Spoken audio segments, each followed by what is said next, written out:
Welcome back, everybody. It's RMT Aquila. Um, just a little note on the video on the Yale review.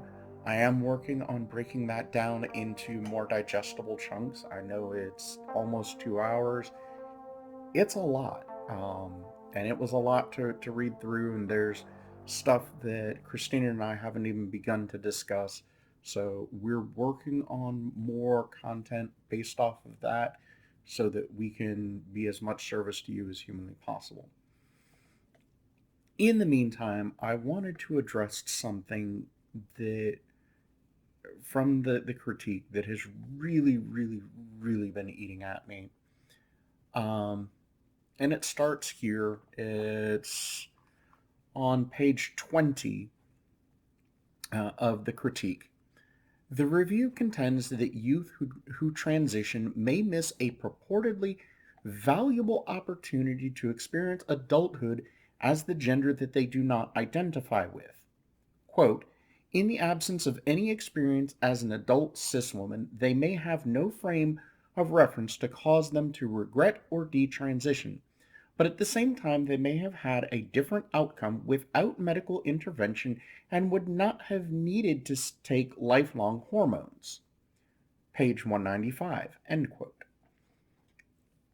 This statement ties back to our earlier concern that the review's fixation on overtreating occurs without reciprocal consideration for the harm a transgender youth endures when undergoing puberty that opposes their identity.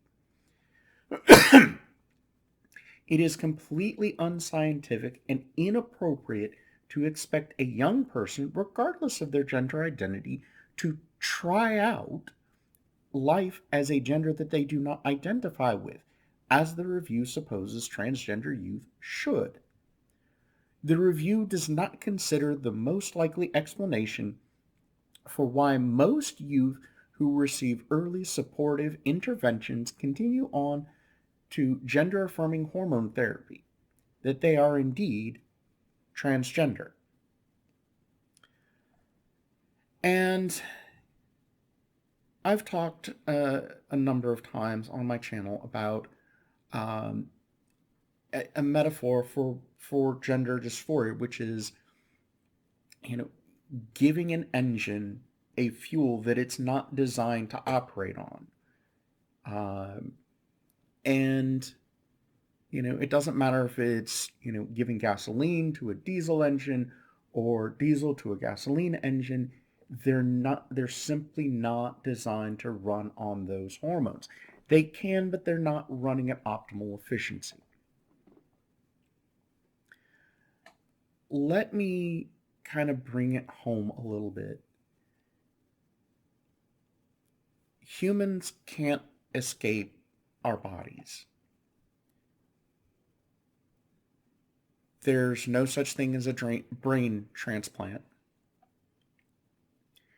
There's no technology that can transfer memories from one person to another. We're stuck. And the opportunity that adolescence provides is critical. To be able to alter the appearance and the function of the body that a person inhabits to better parallel their own identity, i.e., how do they see themselves?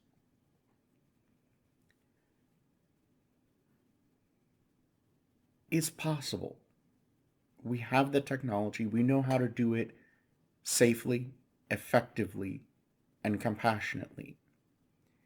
And yet, documents like the Cass Review insist that we go through years, if not decades, of torture living in a body that is not fundamentally ours.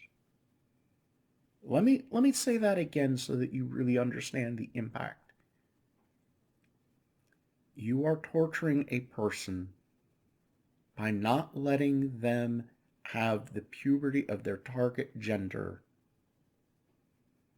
because you fundamentally do not want their own body, their own home, to belong to them. It doesn't matter the reasoning. It is cruel. And there's a lawsuit going on in Ohio, and Amanda Narog with the Ohio Attorney General's office was arguing, quote, having children and intimacy in a committed relationship, these are far more basic human rights than the right to medically alter your body to align with your internal self-identity. I'm sorry, what? How can you say that an exterior enforcement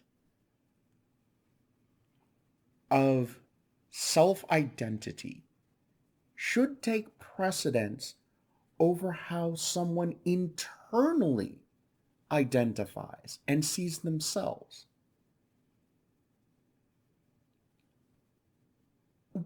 Why? That is the definition of torture. I absolutely oppose any legislation that does not allow a woman to have full control over her own body, regardless of the reasons.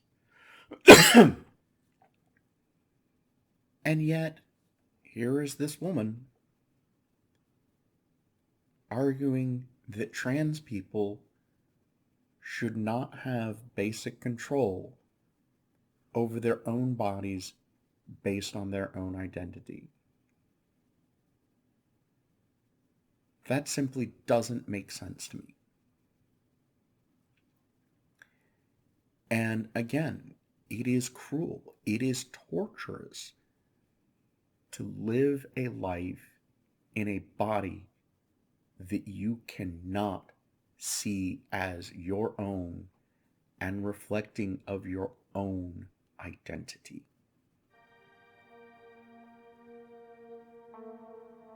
I don't know what else to say, so I'll stop. Please be safe, please be well. Take charge.